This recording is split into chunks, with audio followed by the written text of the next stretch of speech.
Before borders, before empires, there was trade, and long before anybody said made in China or slapped tariffs on iPhone, there was Punt, the plug for the pharaohs. Put your thinkers on, it's the philosopher. This is not just a history lesson. This is about global power, resource control, and how Africa once held the keys to the ancient world's most exclusive supply chain.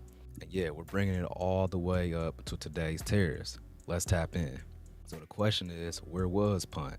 Great question. Now the Egyptians called it Tay, not Niger. Now that means the land of the gods. Sounds mythical, right? But nah. This was a real place. Most scholars place it in today's Eritrea, Ethiopia, Djibouti, and possibly Somalia. Why? Because that's the only region where frankincense and myrrh, Punt's top exports, naturally grew. And get this, mummified bamboos were also found in Egypt. Their DNA matches bamboos that was found in Eritrea. The receipts don't lie. Now, this the real kicker. Punt had access to the Red Sea and the Gulf of Aden, the same shipping lanes that the world still is fighting over to this very day. You have to ask yourself, what made Punt so valuable? It wasn't just where Punt was, it was what grew there. Frankincense, myrrh, leopard skins, gold, ivory, exotic animals, ebony trees. This land was overflowing with goods Egypt didn't have. So to the pharaohs, Punt was the bad bitch that everybody wanted. This was high-end trade. We're talking ritual, use luxury, not survival scraps. The pharaohs weren't just shopping, they were building ritual identity with Punt's goods. Now, here's where it gets legendary. Queen Hatshepsut, one of the greatest rulers in Egyptian history, set a full-blown expedition to Punt around 1495 BCE, and she didn't just bring back incense, she brought back trees and pots. She tried to transplant Punt into Egypt. It's not just trade, that's vision. And she carved the entire story into her temple at Deir el-Bahari. Every scene, every ship, every bag of goods. They even bought back live bamboos. Can you imagine the logistics? This was state-sponsored global shipping in the Bronze Age. I have to question this one, so what happened next? The Greeks came through, but here's the thing. All those good old Greeks, they got it all wrong. Ptolemy twisted the coordinates. Strabo confused Africa with Arabia. They even used the same name, Arabia Felix, for both sides of the Red Sea. Essentially, that's like calling Brooklyn and the Bronx the same thing because they both have bodegas. And when Europeans later drew the maps with Africa at the bottom, guess who they erased? You guessed it, Punt, and all of Africa power that came with it.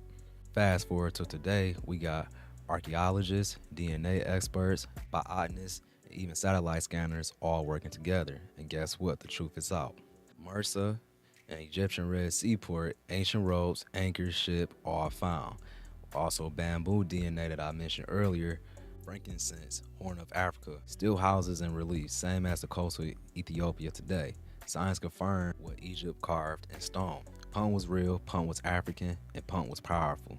Let's just break it down one more time so you guys can remember. Punt gave Egypt frankincense, myrrh, gold, ivory, ebony, leopard skins, and exotic animals, ritual grade trees, spices, and perfumes. This wasn't survival, this was status. It was how pharaohs proved they were divine. And just like modern luxury goods, the value wasn't in the use, it was in the symbol. Now let's zoom out. Punt teaches us something big. Globalization is not new. Egypt had custom ships built just for Red Sea voyages. They understood monsoon winds, they tracked seasons, currents, and cargo weight. Now, doesn't that sound familiar? It's the same logistics tech Amazon and China use today. Now, here's where it hits today. Back then, you needed Punt to access divine goods. Well, today, you need Taiwan for semiconductors, better known as the chips for all of the electronics that we use. You need Congo for cobalt due to its essential role in lithium-ion batteries. You need China for rare earths. In the US, it's throwing up tariffs like pharaohs built walls to control access. Trade wars, sanctions, shipping blockades, resource bans, all of it. Just modern version of Egypt, ancient trade tactics. Tariffs aren't just taxes, they're economic warfare. And like in the days of Punt, he who controls the supply chain controls the throne. So what does this all mean? It means Africa was never behind. It was always central to trade, to power, to global systems. But maps flip, narratives change, and history got erased. Punt remind us that even the gods needed a plug, and that plug was in Africa. So let's give credit where credit is overdue. Let's bring the truth back to the surface because this isn't just history. Don't be stuck and dumb forever. Let's learn and grow together. It's Hef, free game.